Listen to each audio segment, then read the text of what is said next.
Physical violence on Capitol Hill. Heavens to Murgatroyd. Representative Tim Burchett, has accused former Speaker Kevin McCarthy of sucker punching him in the halls of Congress after a heated confrontation in which Burchett was seen chasing McCarthy down the hall. Burchett was on CNN just now. Let's watch. Well, I was doing an interview with Claudia from NPR, a lovely lady, in which she was asking me a question, and at that time I got elbowed in the back, and it kind of caught me off guard because it was a clean shot to the kidneys, and I turned back, and there was Kevin, and I for a minute I was kind of, what the heck just happened? And then I chased after him. Of course, he's as I've stated many times, he's a bully with $17 million in a security detail. He's the type of guy that, when you're a kid, would throw a rock over the fence and run home and hide behind his mama's skirt. And he just, he from behind, that kind of stuff. That's not the way we handle things in East Tennessee. If we have a problem with somebody, I'm going to look them in the eye. Tough words there. For a reporter who witnessed this interaction, while talking to Burchett after the GOP conference meeting, former Speaker McCarthy walked by with his detail, and McCarthy shoved Burchett. Burchett lunged toward me. I thought it was a joke. It was not, and a chase to confront McCarthy ensued. Burchett responded jokingly as McCarthy kept walking. "Sorry, Kevin didn't mean to elbow." Then seriously yelled, "Why'd you elbow me in the back, Kevin? Hey, Kevin, you got any guts?" McCarthy apparently denied the strike was intentional. This is some spicy stuff. So McCarthy was in conversation with this reporter from NPR, Claudia Grisales, and then was was shoved toward her by what McCarthy did, and then Burchett chased after McCarthy. So she confirms this. I mean, she's a witness to the events. It sounds pretty hard to believe it's not exactly as her and Tim Burchett described it, frankly. Tim Burchett, of course, was one of the members of Congress who voted against Kevin McCarthy. So McCarthy doesn't like him. But to shove him in the back is a move that lacks all honor.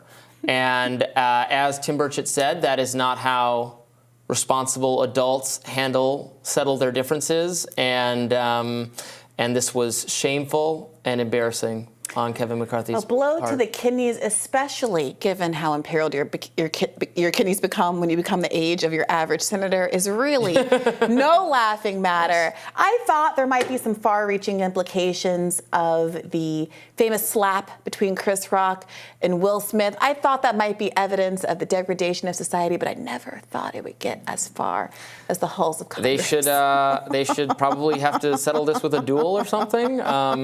Obviously, the most famous example, I think, of violence in the Capitol is with the Thaddeus Stevens, and help me out, Thaddeus Stevens, Charles Sumner, pro-slavery, anti-slavery congressman. I think it was the pro-slavery congressman, right? Beat the other guy nearly to death with a cane. That feels right. I'm pretty sure They let a little beating on the pro-slavery side. Yeah. Yeah, look, in all seriousness, that was brutal. There obviously shouldn't be fisticuffs, but honestly, when you look at other governments, UK's parliament comes to mind as an example. There is a lot more open, kind of emotional volleying and aggression and expression that is common to see there as compared to our own system. I don't think that people should be manifesting their frustrations with each other, obviously, by giving each other elbow jabs in the halls. But I have, as I've argued on the show, appreciated the antagonistic factionalism that has emerged in the Republican Party, because it does show there's some life in the old girl yet. Now, if Kevin McCarthy is still bitter and angry about being ousted in the way that he was ousted, I would like to hear make some arguments about how he feels like Tim Burchett undermined his own principles. I saw some folks arguing that Burchett ostensibly didn't like McCarthy because he felt like he was spending too much. Is that really something that's changing as we're now discussing these huge multi-billion-dollar aid packages go out the door to Ukraine and Israel? Is there hypocrisy there? Well, that's something that you could talk about and lay out using your words. I'm not sure any kind of message is getting across with your elbow other than that you are bitter and maybe a sore loser. Yeah, I should be clear. I was joking about it a little bit because it's kind of a funny thing to happen, but it's potentially not funny. You can shove someone from behind and knock them over and do them serious damage, and it's totally unacceptable to engage in physical violence, particularly not in a fair fight if you're just shoving someone from behind. This is humiliating on Kevin McCarthy's part. It's self-discrediting and makes me think even less of him than I thought of before, and I hope that all Republicans have that reaction, and everybody, frankly. Should he be censored? As we know, Rashida Tlaib just got censored. Frankly, this kind of action is more in line with what the censure vote, I think, was intended to do, is to punish, gross personal misconduct with ostensibly relating to your duties as it does here. As opposed to censoring speech. Right. So very, very bad on Kevin McCarthy. Shameful. And he deserves all criticism for this. And I'm glad we got to hear about it. Well, this is just emerging. This is truly breaking as we're talking about it. This happened within the last hour. So to the extent that there is any follow-up, to the extent that we learn more about perhaps any rebuke against McCarthy by the Republicans, we will follow up with that with you tomorrow. Certainly, because that does it for us today.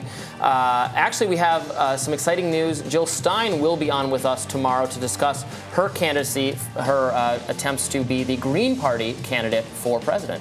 Be sure to like, share, and subscribe so you never miss any content. For those of you who like to listen while you're on the go, we're now available anywhere you listen to podcasts.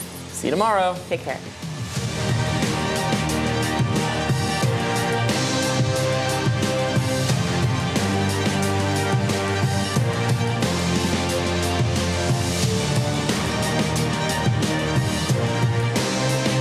In other news, we're actually bringing back an old tradition of answering your questions in the form of Rising Ask Me Anything. This is the first I'm hearing about this. You must have made this deal while I was away. You said, this help Robby with questions. I'm just a contract employer. This was a management decision above my head.